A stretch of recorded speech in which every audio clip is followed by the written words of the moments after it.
Nicole, and I would like to discuss product sales today and why we need to work with them and work on them.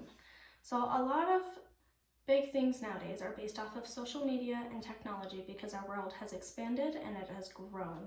But a downside to this is the way we are using our advertisements with media and technology. The most common type of advertisement I see would be sexual exploitation and exaggeration, and this can cause problems for many reasons.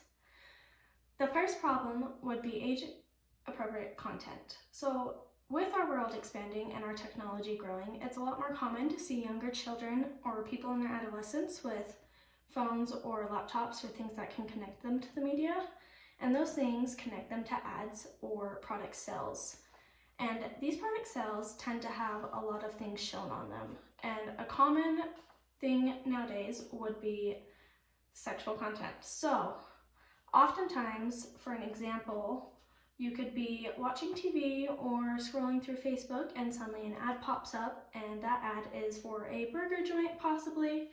And what you see is a half-naked woman holding that burger. And so the first thing you think is about the half-naked woman, not the burger.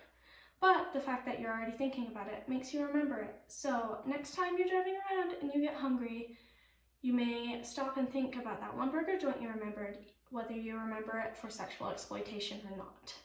And that can cause a problem because if a 4-year-old sees it, they're not going to understand why it's a problem, and then they're going to raise questions, or they're going to just be released to content they shouldn't be at that age. That's not age appropriate or capable of their mind handling at that point.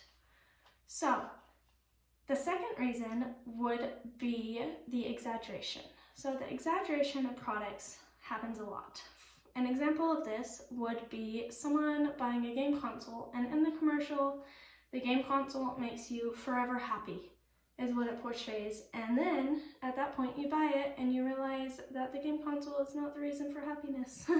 And that can affect certain people, such as younger kids or just anyone that has high expectations or standards, and that's what they expected to buy. Not a game console, but happiness, and that is not good.